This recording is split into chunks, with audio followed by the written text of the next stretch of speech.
Hello friends, welcome to my YouTube channel. तो जैसे कि आप लोग थंबनेल में देख ही चुके होंगे, आज का ये वीडियो है part 2 for interview questions of JOT cum TA in WBSC DCL.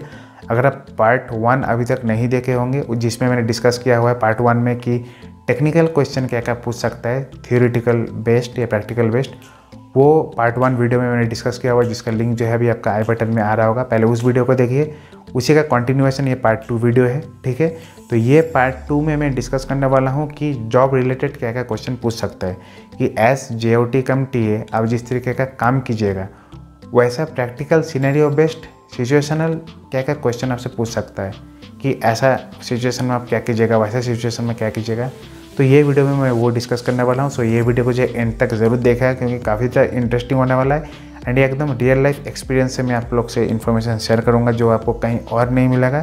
तो बने रहिएगा वीडियो का एंड तक, क्योंकि बहुत ज़्यादा आप लोग को यूज़फुल होने वाला है ये वीडियो। ठीक है, तो इससे पहले मैं बता दूं कि अगर अभी तक आप जो है जेओटी का जॉब प्रोफाइल का वीडियो चेकआउट नहीं किए हैं तो पहले वो वीडियो को चेकआउट कीजिए। उसका जो है लिंक अभी आई बटन में आप लोग को आ रहा होगा, कि जेओटी का जॉब प्रोफाइल क्या रहता है, प्रमोशन कैसे होता है, पोस्टिंग कहाँ पे होता है। क्योंकि जॉब प्रोफाइल आपको अगर पता नहीं रहेगा तो इस तरीके का क्वेश्चन जो अभी मैं डिस्कस करने वाला हूँ उसका आंसर आप नहीं दे पाइएगा। तो पहले वो वीडियो को आप चेकआउट कीजिए।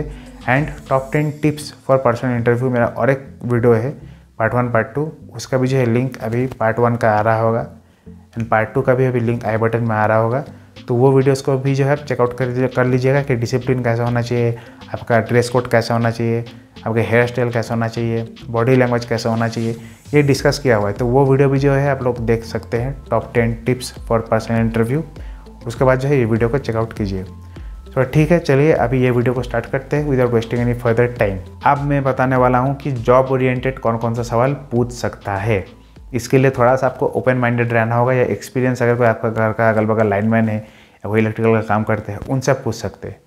सपोज आपको पूछ दिया कि अगर आपको एक घर में आपका इंजीनियर जो है जेई या ए आपको भेजा इंस्पेक्शन करने, एंड कि देखो जाके वहाँ पे जो है कितना एम्पियर का कटआउट या एमसीबी लगाया हुआ है। ठीक है, तो मीटर का आउटपुट में एक मेन स्विच होता है, या उसके बदले में कोई कटआउट भी लगाता है, कोई एमसीबी भी लगाता है, तो उसका एम्पियर रेटिंग कितना होना चाहिए। ठीक है, तो ये पूछ सकता है कि डोमेस्टिक अगर एक सिंगल फेज मीटर आपको देना है, सिंगल फेज कनेक्शन देना है, तो एक डोमेस्टिक लोड के हिसाब से जो है एक एम्पियर रेटिंग कितना होना चाहिए एंड क्यों होना चाहिए। ठीक है, तो लोड के ऊपर वो डिपेंड करता है। तो कोई बोलेगा 16 एम्पियर, कोई बोलेगा 25 एम्पियर, कोई 32 भी बोल सकता है, लेकिन क्यों वो आपको बोलना पड़ेगा, क्योंकि मीटर जो सिंगल फेज एनर्जी मीटर रहता है वो 530 एम्पियर रेटिंग का रहता है, मतलब 30 एम्पियर उसका मैक्सिमम करंट कैरिंग कैपेसिटी है। तो आउटपुट में जो एमसीबी लगेगा वो 30 से कम या उसके इक्विवेलेंट होना चाहिए। तो ये एक बेसिक लॉजिक होगा। उसके बाद 16 लगाइएगा कि 25 लगाइएगा, उसके ऊपर जो है आपको लोड एनालिसिस करना पड़ेगा कि घर के अंदर इक्विपमेंट क्या क्या है। तो ये एक प्रैक्टिकल क्वेश्चन पूछ सकता है कि करंट रेटिंग क्या होना चाहिए एमसीबी का या मेन स्विच का, एंड पीवीसी वायर जो होता है, ठीक है, उसका कितना स्क्वायर एमएम होना चाहिए। एल्यूमिनियम एक अच्छा कंडक्टर है कि कॉपर एक अच्छा कंडक्टर है, किसका लाइफ ज़्यादा है। अगर हम कॉपर का वायर यूज़ कर रहे हैं तो कितना स्क्वायर एमएम यूज़ करेंगे, अगर एल्यूमिनियम का वायर यूज़ कर रहे हैं तो कितना स्क्वायर एमएम यूज़ करेंगे। ये सब बेसिक सवाल होता है। इसके अलावा पूछ सकता है ट्रांसफार्मर रिलेटेड, कि अगर कोई 100 kVA का ट्रांसफार्मर है, 100 kVA 11/0.433 kV, मतलब 11 kV से 440 वोल्ट्स में आपका जो है कन्वर्ट कर रहा है, तो उसका एलटी का जो कटआउट रहता है, मतलब एलटी साइड में जो कीबॉक्स रहता है, क्योक्स रहता है, ठीक है, तो उसका कटआउट जो रहता है 100 kV ट्रांसफार्मर के लिए आइडियली कितना एम्पियर्स का कटआउट हम लोग यूज़ करते हैं, 300 एम्पियर, 200 एम्पियर या 100 एम्पियर, एंड उसका पीछे आप लॉजिक बताइए।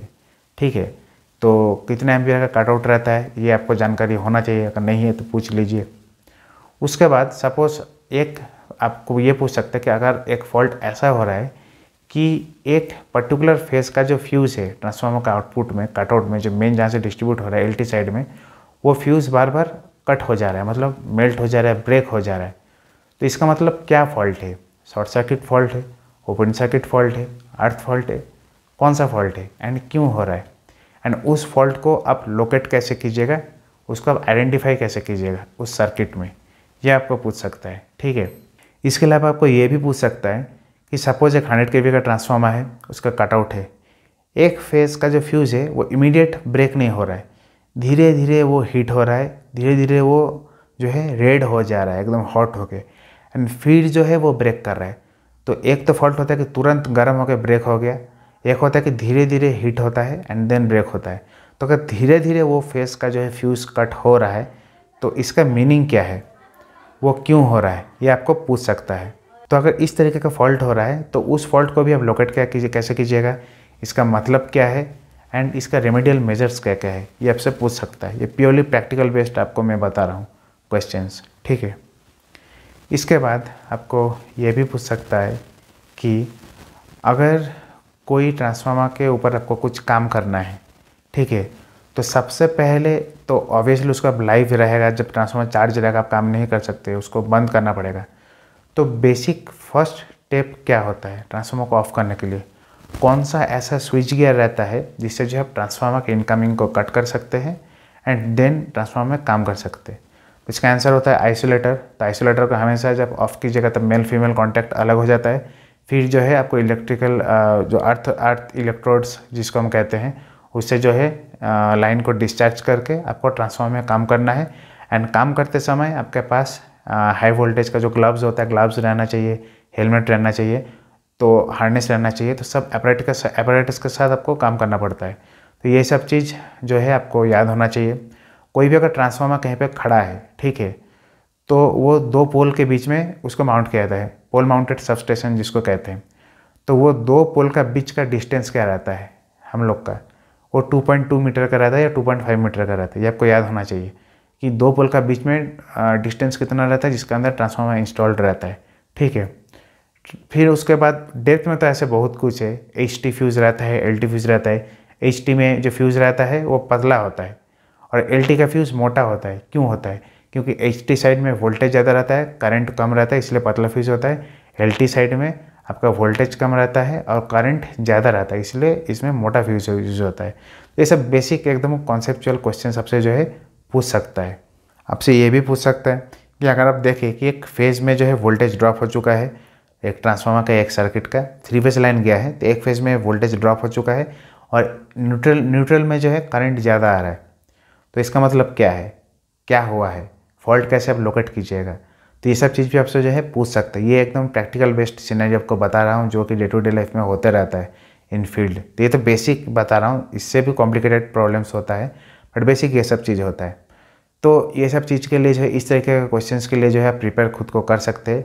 अब ऐसा ज़रूरी नहीं है कि जो भी क्वेश्चन आपसे पूछेगा आप सबका सही आंसर देंगे। कुछ आंसर शायद आपको पता भी नहीं होगा अगर आपका एक्सपीरियंस पहले से नहीं है, तो कोई बात नहीं। बट जो भी आप बोलेंगे, जो भी आंसर आप देंगे, उसका पीछे एक करेक्ट लॉजिक होना चाहिए, एक करेक्ट थियोरी होना चाहिए। तभी ऐसा नहीं कि जो मन में है वो बता दिए, क्योंकि इलेक्ट्रिकल डिपार्टमेंट में ऐसे मतलब अंदाज़ा कुछ नहीं होता। हर चीज़ का पीछे एक लॉजिक होता है, एक साइंटिफिक रीज़न होता है, वो आपको एक्सप्लेन करना पड़ेगा। वो आपको सही से जब तक आप वो कम्युनिकेट नहीं कर पाएंगे तब तक जो है आपको वो मतलब जो रिज़ल्ट आप एक्सपेक्ट कर रहे हैं आप उसको नहीं अचीव कर सकते। तो सही से कम्युनिकेट करना है, सही से एक्सप्लेन करना है। अगर नहीं पता है बोल देना है कि नहीं पता है, कोई दिक्कत वाला बात नहीं है, क्योंकि सबके पास इस टाइप का एक्सपीरियंस रहता भी नहीं है। मेरे पास भी नहीं था जब मैंने शुरू में ज्वाइन किया था, काम करते करते धीरे धीरे सीखा, ना भी सीख ही रहा हूँ। बट अगर अगल बगल आपका कोई सीनियर लोग है, सीनियर लाइनमैन है या कोई है, तो आप जो है उन लोग से डे टू डे ये सब चीज़ जो है डिस्कस कर सकते हैं, पूछ सकते हैं, आपको बहुत ज़्यादा नॉलेज मिलेगा। तो यही था दोस्तों मेरा आज का video, which was totally related and dedicated for JOT-TA aspirants. तो होपफुली इससे जो है थोड़ा बहुत आप लोग को एक आइडिया मिल चुका होगा कि टेक्निकल क्वेश्चन किस तरीके से पूछ सकता है, आपका जॉब ओरिएंटेड क्वेश्चन किस तरीके से पूछ सकता है। तो इसी तरीके से जो है आप लोग प्रिपरेशन कीजिए, अच्छे से जो है अपना कम्युनिकेशन स्किल को डेवलप कीजिए, सो दैट आप आंसर सही से दे सके। एंड अगर इसके बाद भी कुछ डाउट रहा तो कमेंट सेक्शन में मुझे पूछ सकते हैं। सो फ्रेंड्स, अगर ये वाला वीडियो आप लोग का अच्छा लगा तो लाइक बटन को बिल्कुल हिट कीजिए, मुझे मोटिवेट कीजिए। And if you guys are new to my channel, अगर नए हैं तो सब्सक्राइब वाला रेड वाला बटन को हिट कीजिए, उसके बगल में बेल नोटिफिकेशन आइकन को भी क्लिक कीजिए, क्योंकि मैं इसी तरीके का इन्फॉर्मेटिव एंड नॉलेजेबल वीडियोस लाते रहता हूं। तो see you guys soon in my next video. Till then you guys please take care of yourself, stay safe, stay healthy. Jai Hind.